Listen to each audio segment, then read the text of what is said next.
Welcome back to what Arty Noobs with General Disturbance. This is a Rhm Borsig Waffenträger. It's a Tier H German tank destroyer. It's located on the south spawn of Redshire and it's under the command of RoyalFlyingCorps of REBRN. Game started. Well, there's two guns you can have on the Borsig. That's what most people call them. Either that or waffle tractors. Should actually be Waffenträger, because Waffenträger means support weapon. And it's basically a tank destroyer on a very, very light hull with a massive great gun. And the Germans had the idea that this could support the tanks by shooting from cover and blowing up the enemy heavy tanks from a distance away. The two guns are the 128mm, which is what we've got here, which will do 490 alpha. It's very accurate, got good penetration, or the 15cm gun, which is much longer to reload, lacks accuracy and has poor penetration, but does do 750 alpha. So you pay your money and you take your choices as to which one you get. The 128 is favoured by a lot of people. It is the stock gun, but it does have good accuracy. It's very much like the Scorpion gun in terms of the amount of damage you can do. Okay, IS-7 just missed the chance. Oh, yes! One in through the engine bay, 493, which is a high roll. There's a KV4 going down there. Can he get a shot? Might be able to. No, it's just too tight. He's behind that ridge line at the moment, but he will come into view if he goes up towards the Zeppelin. And I think that's his intention. The enemy's moving forward. There's a Badger. It's a tier 10 game, by the way. He's loaded, and there he is. IS-4 didn't get through the armor, but the guy stopped. Reload time 9.29 seconds, much faster than the Scorpion. That time he got him and took him out of the game. First kill. The round must have hit the back of the turret.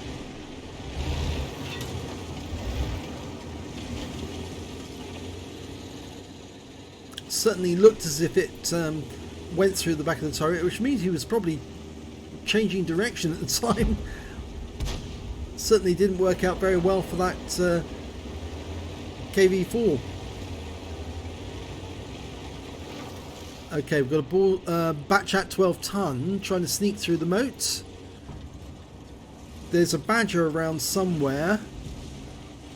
T-54 press prototype. It's a tier 10 game, as I mentioned, but there's a smattering of tier 8 tanks in it and tier 9s.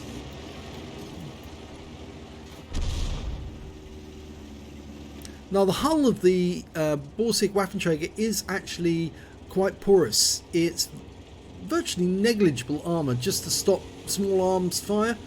It's based on the Hetzer hull.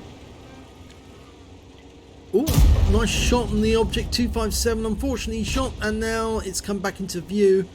He might be able to get another round into him because he's in the trees, but the moment he fires he's going to see us. Did he see us?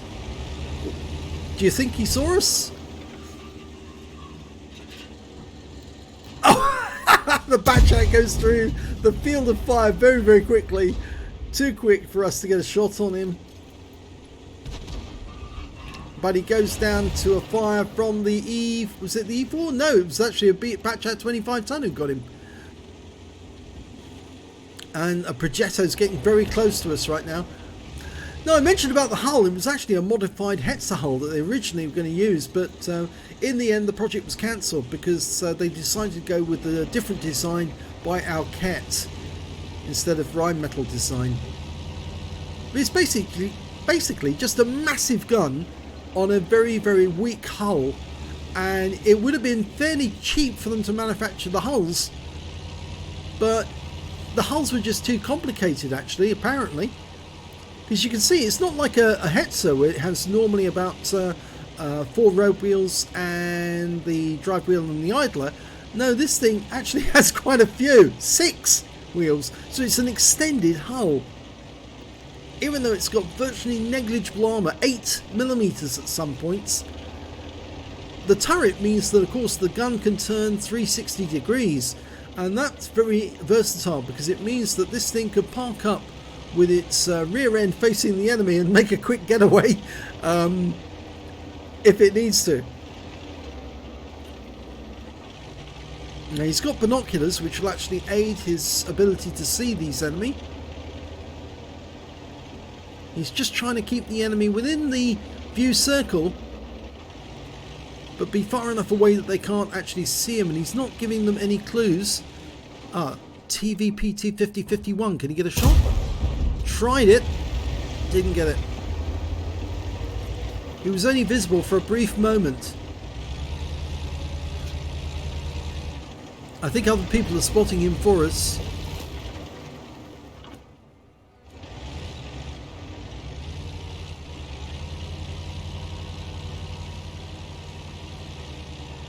He might have better luck from over on this hill.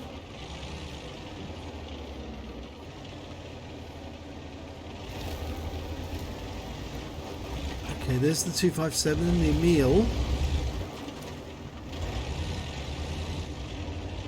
If he goes over onto the other hill, this was a famous spot I used to go to shooting when I was in Tank Destroyer before they made the changes at 1.0. And you can absolutely get fantastic shots straight up into the castle grounds. If anybody went up into there, they got immediately wiped out from this far away. And there's the TVP, he's in full sight. Oh, he's been tracked. I don't know what happened to the round there. I think it may have hit the Jagdtiger instead. And he got that one in. High roll, 555. He's a one shot now. He's running. Nope, didn't get that one in. Can't see the Progetto. That TVP still running, but we can see the Emil. And he takes a round for 524. Another high roll. Keep pumping those rounds in. He's fixed his tracks and moved back. You see, it's a very good sniping position because you can actually see all the way through the castle grounds. In fact, virtually out to the other side if you're on the high point. The Badger's in that dip on the other side, so we can't see him. And the Progetto looks like he's come up on the high ground on our side of that mound, that ridgeline. RoyalFlyingCorps getting some height so he can see a bit further. Unfortunately, he can only see just into the castle grounds, and now the Jagdtiger's gone. He's going to have to do his own spotting. Emil comes into sight. Oh, he gets the back of the turret! 467, a low roll, but it's still a good shot. Makes the Emil one a one shot.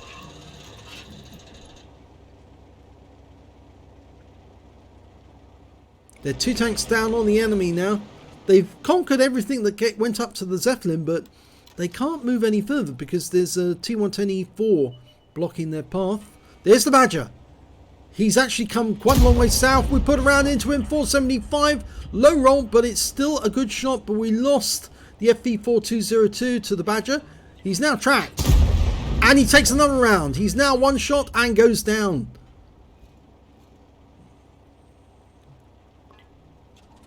Kill goes to the T95 there. Looks like he might have been hit from both sides. The T95's in the village, or next to the village, near the river. And here comes the TVP, intent on revenge. Hello, bye. We were seen though. There's no enemy Arty, but there is enemy tanks who are in sight of this area, and we did take a round from the Progetto right through the gun shield there. It's very weak armour.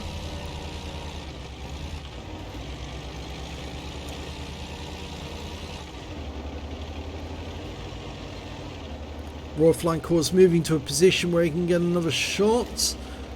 He knows that Progetto saw him and came over the ridgeline, but I think he needs to change position so that the Progetto doesn't know precisely where he is. And going behind that tree there might actually help. It'll give him a bit of cover so he can stay up on the heights. He just probably won't see the Emil if the Emil comes out the south end of the castle grounds. Knocking the tree down actually gave away his position to the Progetto, so he's pulled back just momentarily just in case the Progetto tries a shot. He didn't.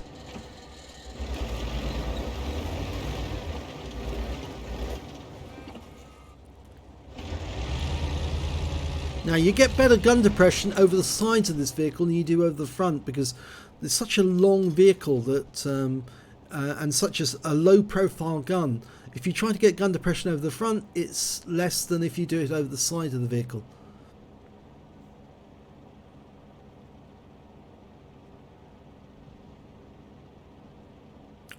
With now only one tank down on the enemy.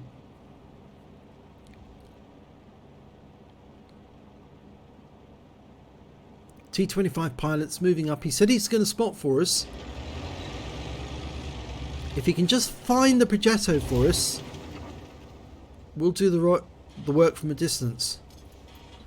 You see that RoyalFlyingCorps aiming in the general direction where the Progetto was last seen, in that tree line. That's where I think he is. The pilot's being very cautious. There's the T-54.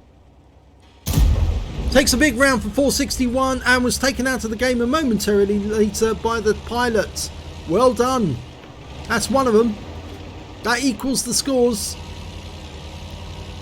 Well played, pilot.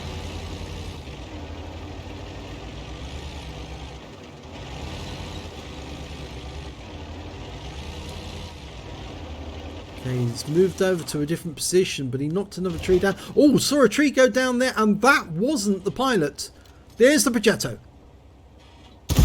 Yes! That's a good kill. That's an important kill. And there's the Emil. He's come out the castle grounds. He's trying to get a shot. And that's another good kill. 409. And now they're falling like bowling pins. The ISU 152 just went down. There's only 3 enemies left. An E4. The T30, oh, is it T95 and an Striv S1, and now Fluffy RoyalFlyingCorps is moving as fast as he can to get north, because otherwise he's not going to get any more damage. All the remaining enemies are up north. He did some important work there. He said, "Brilliant job, pilot," in chat. I think the pilot deserves a pat on the back for that one. He did do a fantastic job. Just trying to find the guys. All he needed to do was spot them and let RoyalFlyingCorps do the kill. And to get 3 kills like that in quick succession really helped the team. This could be an excellent win now. There's only the Striv S1 left. And he's isolated. We know where he is. Grid square A5. And they're just circling now. And they've got it. That's a victory. Very well done. What a turnaround as well. Let's have a look at the end of battle stats. It's an ace tanker for RoyalFlyingCorps in the Rhm Borsig Waffenträger. He managed to get a fighter badge for getting at least 4 kills. He got 4 exactly. A fire for effect for doing more damage than hit points of his own vehicle. A bruiser for getting at least 5 critical hits. He got 5. But best of all, he picked up a battle hero medal. He got the high caliber for dealing the most damage in that game, which is not surprising considering the size of some of the hits he was actually getting on the enemy. His win rate for the game was 7,440. Let's have a look at team score. There you go, 4,814 hit points of damage. The next high scorer was the T110E4 on the enemy team at 3,843. He was the guy who was actually preventing most of our guys from moving forward up in that northeast corner of the map, as well as the T95 on the enemy team, 3,790 hit points of damage to him. When it came to kills, again, he shares the top spot now with the T110E4. Both got 4 kills apiece. Next came the Progetto, that guy, that nasty one. He managed to pick up a Leather Slaves medal because he was killing higher tier opponents as well. And he managed to get 3 kills. Then we got the Malshan and the T25 pilot, who both got 2 kills apiece. And this gentleman picked up a Confederate because, yes, he did help with the destruction of a few of the more difficult opponents. And that's why his XP was so much higher. And we can see that here. The highest score of XP was RoyalFlyingCorps with 1241. Then came the T25 pilot with 1021. And I think that's because he did a bit of spotting. Yes, he did. And the next after that was the Jagdtiger with 981. Put up a good defense in that corner next to the exit to the castle. And if he hadn't been there, I think the enemy would have streamed through the south and got to our cap before we managed to get to theirs. So he did a good defense, but in the end he was taken down before RoyalFlyingCorps could actually help him.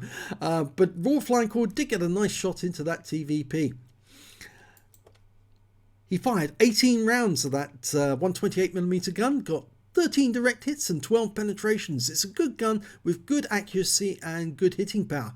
4,814 hit points of damage, 4,237 of which were at more than 300 meters, so most of it long-range stuff. And he positioned himself just in the right distance away so that the enemy really couldn't see where the shells were actually coming from. And they couldn't see him, but they could feel the shells hitting their vehicle from a long way away. One hit received, it was a penetration, yes, it was from that Progetto. He fired a round and it hit the gun shield. I'm afraid he was too high up and the Progetto was just far enough south that he could actually see the gunfire when he fired into the castle grounds or fired at the Emil, and as a result he took a round through the gun shield.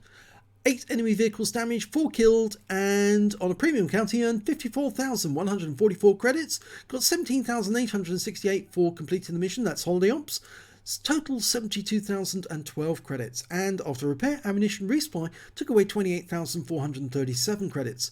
He got 1 bomb for getting the high caliber, and he also picked up 1,861 XP for the game. There was no multipliers, so I'm afraid that's all he took away in XP, but it was a very good turnaround, and he deserved the ace tanker because taking down those 3 tanks in the way he did at the end, getting the shot on the Progetto, the shot on the T-54 first prototype, and then killing that Emil, he really did change things around pretty drastically down in the south end of the map.